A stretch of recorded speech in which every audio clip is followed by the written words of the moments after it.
मित्रों, नमस्कार। इस कार्यक्रम में आप सभी का स्वागत है।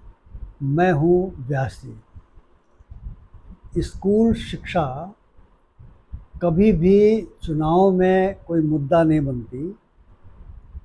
कहा जाए तो शिक्षा व्यवस्था पर ही चर्चा नहीं होती, लेकिन अभी नौजवानों ने, जिनको हम जेन जी कहते हैं, स्कूल ठीक करो नाम का एक अभियान शुरू करने की घोषणा की है। और इस अभियान का फलाफल भविष्य में चाहे जो भी निकले, लेकिन इतना ज़रूर है कि सरकारें दबाव में हैं। लेकिन दुर्भाग्य की बात यह हो गई है कि इसे पॉजिटिव ढंग से लेना चाहिए सभी को, क्योंकि स्कूलों की हालत भले ही सरकार बहुत खर्चा कर रही हो, हम निश्चित रूप से नहीं कह सकते कि सभी स्कूलों में जो आधारभूत संरचनाएं हैं, यानी वर्ग कक्ष हैं, बिजली का प्रबंध, पानी का प्रबंध, लाइब्रेरी, शौचालय, रसोई घर, क्योंकि मिड डे मील भी मिलता है, ये सारी व्यवस्थाएं सुचारू रूप से चल रही हैं। शिक्षकों की कमी भी आती है, तो पर्याप्त शिक्षक हैं या नहीं हैं, बच्चों के बैठने के लिए डेस्क और बेंच है कि नहीं है, तो ये समस्याएं तो निश्चित तौर से पूरी तरह से हल नहीं हुई होंगी। इसलिए इसे सरकार को भी बहुत पॉजिटिव ढंग से, सकारात्मक ढंग से लेना चाहिए। लेकिन कुछ जगह बहुत ही दुर्भाग्यपूर्ण घटनाएं घटी हैं।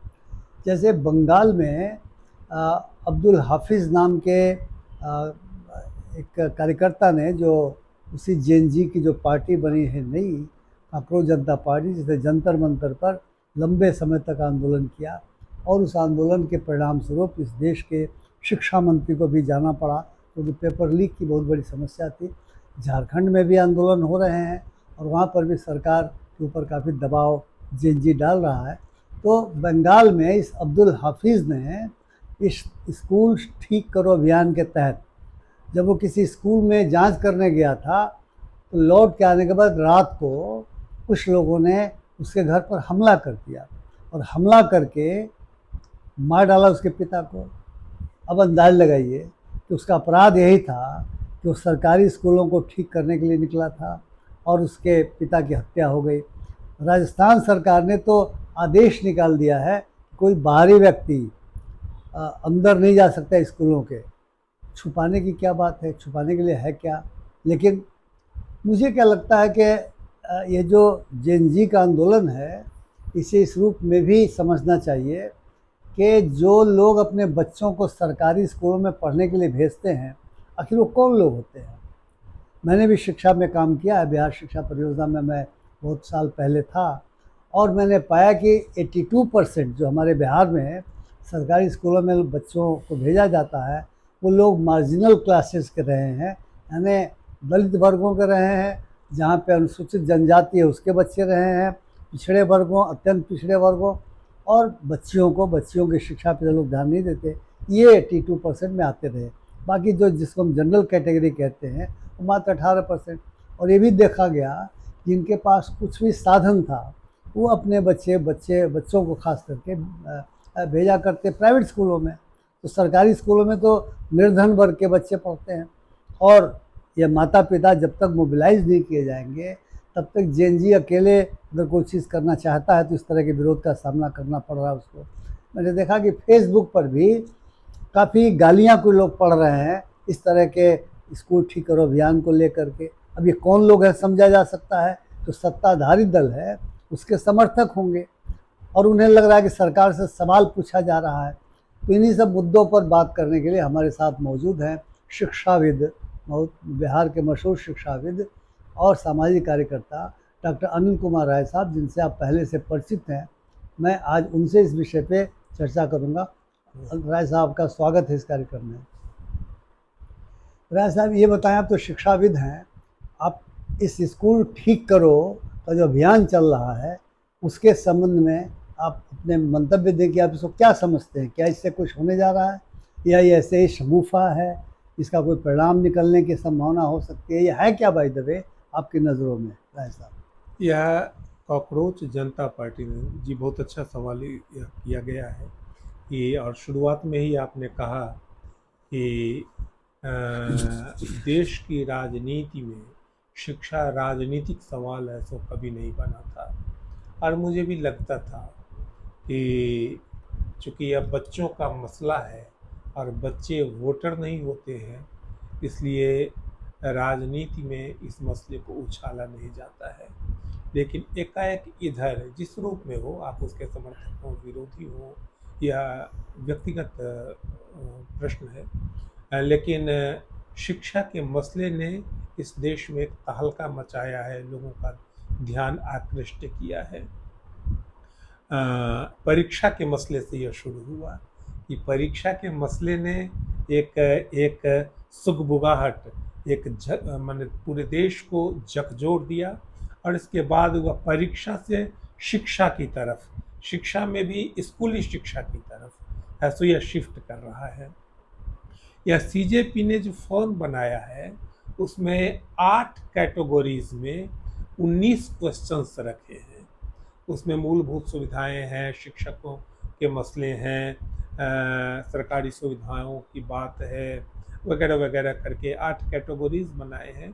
और यह है, मैं यह समझता हूँ कि अगर यह सर्वेक्षण पूरा होता है, इसको सर्वेक्षण नाम दिया है, कि यदि यह सर्वेक्षण पूरा होता है तो जो सरकारी सर्वेक्षण हैं जिसमें भरे जाते हैं, सरकारी सर्वेक्षण में किस तरह भरे जाते हैं उसका मैं एक उदाहरण दे करके बात आगे बढ़ता हूँ। कि यही जहानाबाद जिले की घटना है कि यू डैश में है कि वहाँ पर भवन बना हुआ था, यह कई साल पहले की घटना है कि यह भवन, वहाँ पर भवन बना हुआ था। और जब मैं वह देखने गया था जहानाबाद जिले में ही, कि वहाँ पर वह भवन नहीं था। कि तो इसी तरह इसे भवन की बात, शौचालय वगैरह की तो बात ही छोड़ दीजिए, पेयजल की तो बात ही छोड़ ही दीजिए कि या तो आज कहा जाएगा कि ठीक है, कल कहा जाएगा कि ऐसा वह बंद हो गया था, मोटर खराब हो गया इसलिए पेयजल की सुविधा नहीं है। तो इस तरह है सो डाटा भरे जाते हैं, स्कूल को भरा जाता है। लेकिन नागरिकों की तरफ से यह पहल यह बहुत महत्वपूर्ण है और इसको रेखांकित किया जाना चाहिए कि नागरिकों की तरफ से यह पहल पूरे देश के कुछ ही विद्यालयों में हो पाएगा, सारे विद्यालयों में नहीं हो पाएगा, लेकिन एक तस्वीर तो उभर करके आएगी जो नागरिकों के द्वारा हुआ होगा। कि एक तस्वीर उभर करके आएगी कि मोटा मोटी हमारे विद्यालयों में क्या, विद्यालयों की क्या स्थिति है, वहाँ पाठ्य पुस्तकों की क्या स्थिति है, वहाँ शौचालयों की क्या स्थिति है, वहाँ पेयजल की क्या स्थिति है, वहाँ शिक्षकों की नियुक्ति की क्या स्थिति है। जैसे बिहार के बारे में ही कहा जाता है, मेरा जो अपना आंकड़ा है उसके अनुसार बिहार में 1 लाख शिक्षक, 7 लाख के करीब यहाँ पर पोस्ट हैं, सैंक्शनड पोस्ट हैं। सरकार कहती है कि 1 लाख शिक्षक अधिक हो गए हैं, और मेरा जो अपना आकलन है उसके अनुसार 1 लाख शिक्षक कम है यहाँ पर अभी भी, लेकिन सरकार कहती है कि 1 लाख शिक्षक ज्यादा हैं। तो सरकार और नागरिकों के बीच, कि नागरिकों की भी तो अपनी समझ होनी चाहिए कि सरकार जो हमको समझा देगी वही हम समझते रहेंगे।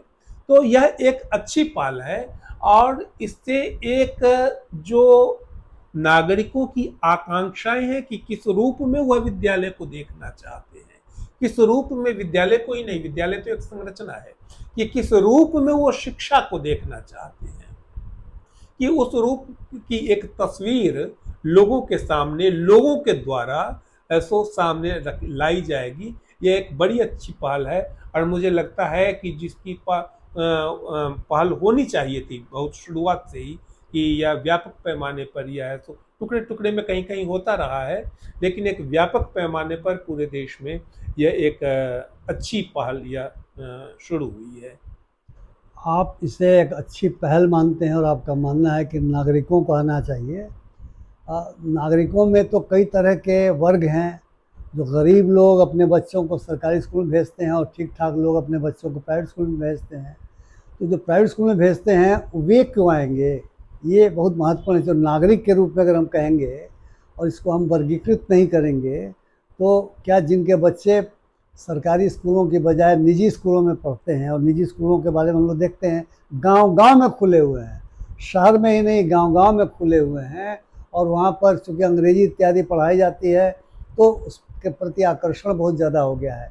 तो आप ये बताएं कि जिनके बच्चे उन स्कूलों में नहीं पढ़ते हैं, क्या वो नागरिक इस तरह की पहल में कोई हिस्सेदारी निभाने की कोशिश करेंगे? मेरे नागरिक कहने का अभिप्राय यह था कि जिस सीजेपी के छात्रों ने या उस समूह ने जो जो इसकी शुरुआत की है, वे भी नागरिक ही हैं। उनको हम नागरिकता के दायरे से बाहर नहीं रखते हैं। दूसरी बात है कि जो लोग इसमें हिस्सा लेंगे जहाँ कहीं भी, वो तो स्वेच्छा से है, कहीं से दबाव नहीं है, कि जो लोग इसमें स्वेच्छा से हिस्सा लेंगे वे लोग तो नागरिक, हम भी हो सकते हैं, हमारे दूसरे साथी भी हो सकते हैं, तो वे नागरिक हो सकते हैं। रही बात कि जो बच्चे, जो लोग, जो अभिभावक अपने बच्चों को निजी विद्यालयों में भेजते हैं कि वे लोग क्यों हिस्सा लेंगे, तो पहली बात यह है कि वे ना अपने बच्चों को अधिकांश लोग, कुछ लोग तो शान शौकत के कारण भी भेजते हैं कि हमारे बच्चे वहाँ पढ़ रहे हैं, हम अपने बच्चे को अमुक स्कूल में पढ़ा रहे हैं, वहाँ पर 20,000 फीस दे रहे हैं, ये अलग बात हो जाती है। वो एक बहुत कम परसेंटेज है उसका। लेकिन अधिकांश लोग जो अपने बच्चों को निजी विद्यालयों में भेज रहे हैं, वह सरकारी विद्यालयों की निराशा के कारण भेज रहे हैं कि मास में, कि सरकारी विद्यालय, यह वास्तविकता भी है कि सरकारी विद्यालयों को इस तरह मैं इसके लिए साजिश शब्द का इस्तेमाल करता हूँ, और केवल यही नहीं कर रहा हूँ, मैं अनेक जगह इस शब्द का कि साजिशन कैसे विद्यालयों को तोड़ा गया है, ये एक दिखाया जाता है कि हम बहुत कर रहे हैं, और वस्तुतः उसको खत्म किया जाता है कि आप समय पर है, तो आज तक है, सो या अगस्त का महीना हो गया है, अभी भी आपने 30% बच्चों को है सो किताबें नहीं दी हैं। आप सब्जेक्ट वाइज टीचर ने, एक स्कूल के शिक्षक ने मुझे कहा, यही बिहट स्कूल के, बेगूसराय बिहट स्कूल के प्रधानाध्यापक ने कहा कि मेरे बच्चे इसलिए स्कूल से निकल रहे हैं कि 6 से 8 क्लास के लिए सब्जेक्ट वाइज टीचर होना चाहिए, और हमारे पास सब्जेक्ट वाइज टीचर नहीं है, और गार्जियन हमारे निकाल रहे हैं कि हमारे बच्चे हैं सो पढ़ना चाहते हैं, तो आपके यहाँ कैसे पढ़ें, टीचर ही नहीं है। तो ये सब कारण है कि किस तरह एक साजिशन, और इसके लिए 1 लाख हल्ला हुआ है, लगातार हल्ला इसके लिए शोर मच रहा है, डिमांड हो रहा है, लेकिन सरकार इसकी पूर्ति नहीं करती है। तो यह लाचारी है, विवशता भी है कि हम अपने बच्चों को अगर पढ़ाना चाहते हैं तो हम निजी विद्यालयों की तरफ रुख करें। यानी अगर सरकारी विद्यालयों की स्थिति बेहतर हो जाए, तो राय साहब का मानना है कि जो लोग अपने बच्चों को निजी विद्यालयों में भेजते हैं, वे उन्हें सरकारी विद्यालयों में भेजेंगे। देखिए, मैं तो सरकारी विद्यालय में पढ़ा हूँ, लेकिन जब मैं पढ़ता था उस दौरान हमारे यहाँ कोई निजी विद्यालय भी नहीं था, और हम एक लोअर मिडिल क्लास के लोग हैं, इसलिए हमारे सामने कोई चारा भी नहीं होता था। लेकिन इन्होंने बहुत अच्छा कहा कि यदि स्कूल ठीक रहेंगे तो, लेकिन यह भी कह रहे हैं कि साजिशन, सरकार शिक्षा के बारे में, खास करके स्कूली शिक्षा के बारे में एक साजिश कर रही है, और इस साजिश में निजीकरण भी शामिल है कि निजीकरण को बढ़ाया जाए। तो समझ में तो बात आती है कि सरकार इसी वजह से कि कमियां उजागर हो जाएंगी, वह इन बच्चों को, जो इस जेएनजी को, जिसको आपने कांग्रेस जनता पार्टी के समर्थक कहा, इन्हें रोक रही है। राजस्थान सरकार ने आदेश निकाल दिया, शायद बिहार में भी पहले से आदेश निकले हुए, अन्य प्रदेश भी शायद निकाले। लेकिन मैं जानना चाहता हूँ कि जो सरकार के समर्थक ये लोग हैं, वे जैसे बंगाल पे हमने हमला कर दिया, तो ये शाब्दिक और शारीरिक हिंसा शुरू हो गई है। सोशल मीडिया में इस कैंपेन के खिलाफ शाब्दिक हिंसा दिखती है, और ये शारीरिक हिंसा की शुरुआत वहाँ से हुई है। तो यह क्यों हुआ है कि जो सरकार समर्थक लोग हैं वे ऐसा क्यों कर रहे हैं? सरकारें करें समझ में आती है, वे क्यों कर रहे हैं? क्या उनको किसी ने उकसाया, किसी ने ये काम सौंपा है क्या? ये क्या वजह हो सकती है, आप बताएं। जो लोग सरकार के समर्थक हैं वे उसके अंध समर्थक हैं, वो केवल विचार से उसका समर्थन नहीं कर रहे हैं, आंख मूंद करके समर्थन कर रहे हैं। उनको लगता है कि हिंदुत्ववाद अगर ये हम करेंगे तो इसकी रक्षा करेंगे, इसके पक्ष में खड़े रहेंगे तो हिंदुत्ववाद है तो फलेगा फूलेगा। हिंदुत्ववाद से किस तरह की हानि हो रही है उसके लिए हम लोग कभी ऐसो बाद में समय मिलेगा तो चर्चा करेंगे। लेकिन उन लोगों को उकसाया एक एजेंडे की तरह, सबको एजेंडा पकड़ाया जाता है कि एक एजेंडे की तरह इस बात को लोगों को उकसाया जाता है कि किस तरह है सो लोगों को किस बात पर विरोध करना है, किस बात पर समर्थन करना है।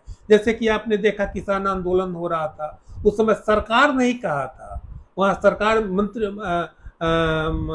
प्रधानमंत्री की तरफ से यह बात कही गई थी कि घर घर हम लोग है सो इस तीनों कृषि कानूनों के बारे में के लाभ है सो लोगों को बताएंगे। शिक्षा NEP आया, शिक्षा नीति आई, उसके बारे में सरकार ने कहा भी और हर एक जिले में इसके लिए है सो गोष्ठियां आयोजित की कि मतलब कि सरकार जो कर रही है वह ठीक कर रही है, इस बात को वह साबित भी करना चाहती है कि लोगों के दिमाग तक वह पहुंचाना चाहती है कि वह जो कर रही है ठीक कर रही है। तो यही कारण है कि यह CJP ने जो यह अभियान चलाया है, असलियत तो यही है कि 2022 की यह घटना है। राइट टू एजुकेशन फोरम ने ही लोकसभा में यह प्रश्न किया था और लोकसभा में UDAIS के आधार पर है तो यह जवाब, ये लिखित जवाब है, मेरे पास भी है, अभी भी जवाब है यह कि लोकसभा में इस बात का जवाब दिया गया था कि बिहार में 11.1% RTE का कंप्लायंस हुआ है, पूरे इंडिया में 25.5% का हुआ है। 11.1% कंप्लायंस 11 साल के बाद 12वें साल में हो रहा है। इसका मतलब 100% कंप्लायंस होने के लिए 100 साल चाहिए ना। 100 साल में जो काम होने वाला है इसका मतलब वो कभी नहीं होने वाला है। या किसका दायित्व है?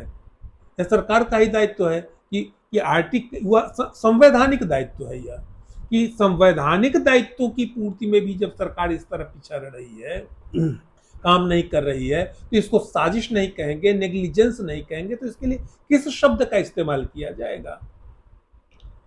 तो मित्रों, राय साहब ने राइट टू एजुकेशन की चर्चा की, जो एक कानूनी अधिकार है, संवैधानिक अधिकार है कि जो 6 से 14 साल तक के बच्चे हैं उनका अधिकार है कि वे शिक्षा ग्रहण करें और हमारे संविधान में इसका वर्णन है।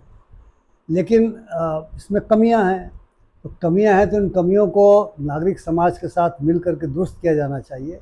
लेकिन जिनके माध्यम से विरोध कराया जा रहा है और जो विरोध कर रहे हैं, मुझे लगता है कि वे भटके हुए लोग हैं, उन्हें अंधभक्त राय साहब कह रहे हैं, यानी वे लोग हैं जिनको समझ में नहीं आ रहा है कि शिक्षा क्यों ज़रूरी है। हो सकता है वे स्वयं अशिक्षित रह गए हों, हो सकता है उन्होंने खुद अच्छी शिक्षा नहीं पाई है और इस कारण से अगर उन्हें कोई बहकाता है, उन्हें कोई गलत चीज़ें समझाता है तो आसानी के साथ समझ करके और हिंसा पर उतारू हो जाते हैं, तो शाब्दिक हिंसा हो चाहे वह शारीरिक हिंसा हो। लेकिन शिक्षा तो ज़रूरी है, शिक्षा तो सबके लिए ज़रूरी है, शिक्षा तो समाज परिवर्तन का एक माध्यम है और सरकारी विद्यालयों में अच्छी शिक्षा मिलती है, जो सरकार की जिम्मेवारी है, निश्चित तौर से एक बेहतर समाज बनता है।